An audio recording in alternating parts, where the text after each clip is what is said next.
Minasan, welcome back again with Mr. K di sini. Jumpa lagi di konten reaction yang web kesayangan udah keluar. Jadi tanpa banyak cuit gak jelas, monggo enjoy One Piece first reaction ini. Let's go.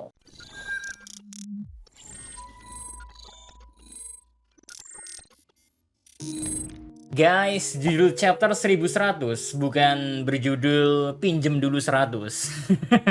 Melainkan terima kasih Bonnie. Yap, judul kali ini ternyata masih jadi bagian dari kata-kata terakhir Kuma untuk Bonnie. Karena ternyata ya Kuma harus menyiapkan sebuah kata perpisahan. Mengingat project yang disetujuinya dengan Dr. Vegapunk emang nantinya beneran ada campur tangan dari Gorose. Wow, sedih juga sih. Misalnya kayak ngira-ngira judulnya itu tentang dragon, tentang nikah, udah malah ke lain. Gocek terus. Oke. Back to topic. Makanya ya, Kuma di sini gak punya pilihan selain membuat ucapan perpisahan. Namun yang bikin sedihnya ialah bagaimana Kuma yang terlihat berkata betapa ya berterima kasihnya Kuma dengan melihat Bonnie bisa hidup. Wow, emang bahkan sampai detik-detik terakhir pun Kuma sangat layak memiliki gelar sebagai salah satu sosok ayah terbaik. Bahkan Mr. K bisa bilang he is the best father untuk saat ini. Ya selama emang kita belum dikasih tunjuk masa lalu Dragon sih. Tapi Kuma the best lah, the best. Yang setuju silakan cuit di kolom komentar, oke? Sementara itu di bagian cover story masih diisi oleh cover fan request. Sekarang giliran Sanji dan Usopp yang diperlihatkan. Di cover itu Sanji sendiri dikasih lihat sedang memasak, sedangkan Usopp yang duduk datang menemani Sanji ya, dia malah terbayang dan sedikit nostalgia dengan orang-orang dari desanya. BTW di cover fan request ini ngambil settingan gambarnya itu di before time skip kayaknya ya. Karena Mr. K ngelihat Sanji kayak cungkring, Usopp pun kayak cungkring. Dan ya kayak di before time skip lah. Kalau salah pun juga gak apa-apa.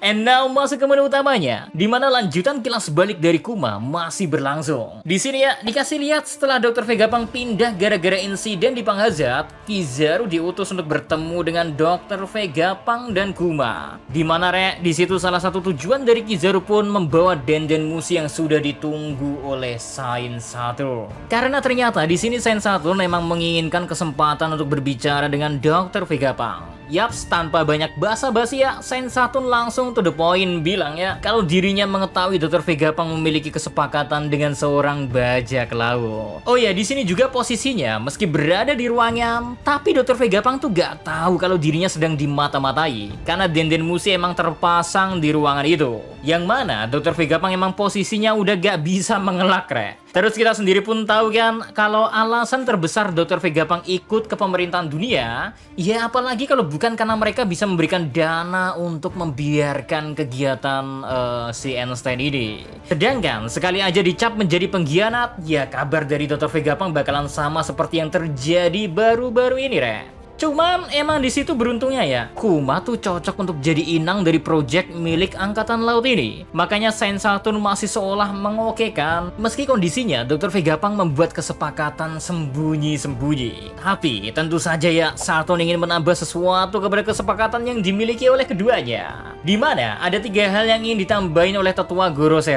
Pertama, Kuma harus mau menjadi Shichibukai. Karena Shichibukai sebelumnya yang gak kita ketahui namanya ternyata berhasil dikalahkan oleh Es. Wow, sebuah fakta baru deh. Wah, boleh-boleh emang ya. Es ternyata pencapaian pertarungannya itu emang sangat luar biasa. Sayang, apa saja orang yang harus dilawan terakhir kali adalah si kurang ajar, brengsek, the brengsek, Marshall the Tears. Jadinya mau gak mau ya hasil berakhir seperti yang kita tahu hari ini.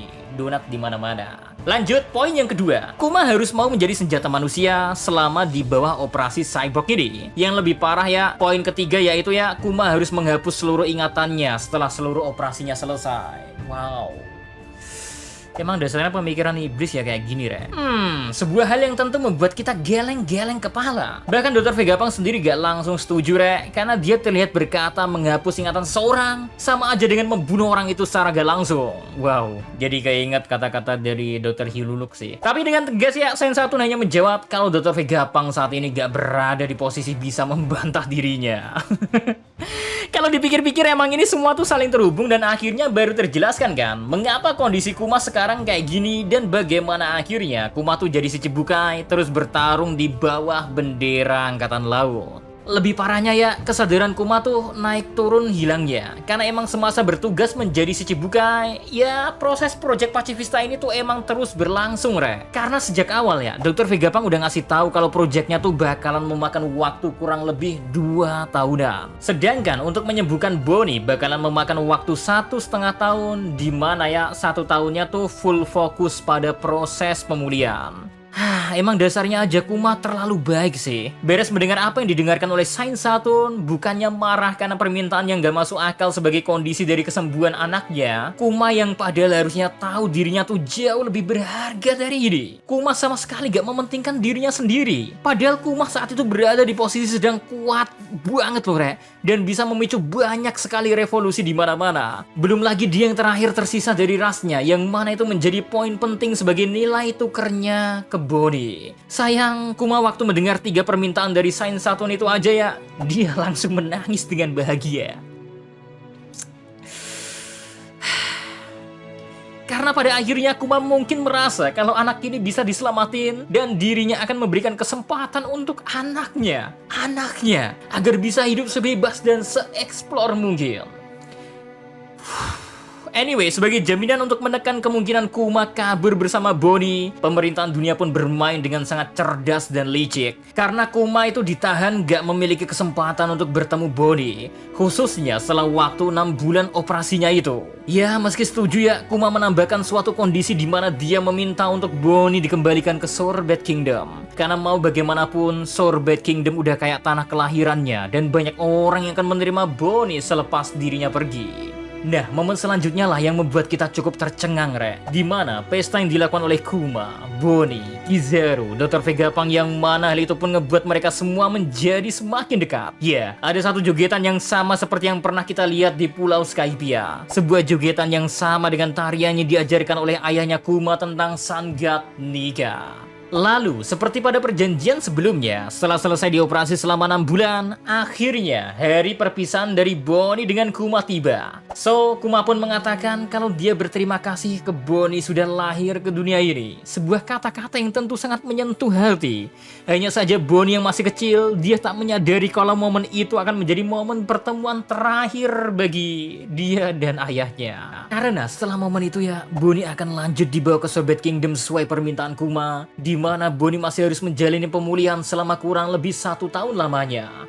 Dan dia pun akan kembali tinggal di gereja yang ada di kerajaan Sorbet. Hanya saja, ternyata seluruh orang-orang medisnya merupakan orang pilihan dari pemerintahan dunia. Bahkan selepas kepergian dari Bonnie, tugas Kuma sebagai si Cibukai pun dimulai. Di momen itu kita dikasih lihat bagaimana respon dari beberapa karakter, khususnya orang-orang yang posisinya sudah menjadi si Cibukai diperlihatkan Re di sini. Doflamingo, Ash, Jinbe, Mihawk, Boa Hancock, Moria, Dragon, bahkan sampai Alvida aja. Mereka semua diperlihatkan reaksinya masing-masing saat mengetahui kalau The Next Shichibukai adalah orang yang sempat diketahui sebagai sang raja tiran dari kerajaan Sorbet, Bartholomew Kuma. Bahkan uniknya kita melihat Miss Alsandai alias Nico Robin di sini, Re. Terus momen yang menarik dari diangkatnya Kuma menjadi seorang Shichibukai ternyata sudah menunggu, di mana saat akan diberikan tugas lain dan mengkonfirmasi posisi keberadaan dari Kuma. Di situ kita diperlihatin bagaimana kapal dari Kuma berada di East Blue dekat dengan pulau tempat Luffy tinggal. Hal yang tentu menjadi tanda tanya mengingat apa tujuan dari Kuma di saat itu. Karena dia harusnya posisinya belum tahu tentang keberadaan dari Luffy yang merupakan anak dari Dragon. Sedangkan Ash pun di era itu mungkin sudah berlayar menjadi seorang bajak laut. Sehingga apakah ini semua emang ada kaitannya dengan misi perburuan Kuma dalam rangka menangkap orang memakan buah iblis yang dicuri dari kapal Wushu? Atau malah sebenarnya ada tujuan lain yang terhubung dengan insiden Luffy yang tiba-tiba saja bisa memakan buah iblis Hitonomi model Nika? Karena kalau seandainya emang bener Kuma disuruh untuk membunuh Luffy, ya mungkin pada awalnya demi kebaikan dan kesembuhan Bonnie, Kuma gak banyak waktu untuk bisa tetap ngebuat dirinya sadar akan apa pilihannya. Sedangkan bagaimana ya kalau saat pertemuan Luffy dengan Kuma itu terjadi pertama kalinya, atau mungkin walau gak bertemu ya, Kuma nantinya dikasih lihat bagaimana Luffy yang memiliki nafsu makan sangat besar, sangat mirip dengan anaknya Bonnie, dan membuat dia enggan untuk membunuh atau mengeksekusi Luffy yang sangat mirip dan mengingatkannya pada sang anak. Atau ada yang lainnya? Coba cuci tweet di kolom komentar deh. Well, gimana nih menurut kalian semua? Apakah chapter 1100 berhasil memuaskan hype yang udah kalian tunggu-tunggu? Atau kalian masih kecewa aja? Ya tenang aja ya, tungguin 1 chapter lagi, 2 chapter lagi. Tapi juga gak tahu sih. Kalau udah meleset kayak gini, Misternya juga rasanya nyesek sih. Tapi yang jelas kita udah dikasih informasi berharga terkait masa lalu Kuma dan Bonnie, lebih dijelasin secara detailnya, bahkan proses jadi Shichibukai, lalu ke pertama kali bertemu Luffy, atau mungkin nggak bertemu, tapi setidaknya kita kan ngerti kan Kuma ini datang di East Blue, di Safusa. So, coba komentarin apa yang kalian ingin komentarin, Bisa pasti baca kok. See you next time. Adios, stay safe everyone. Salam. Everybody.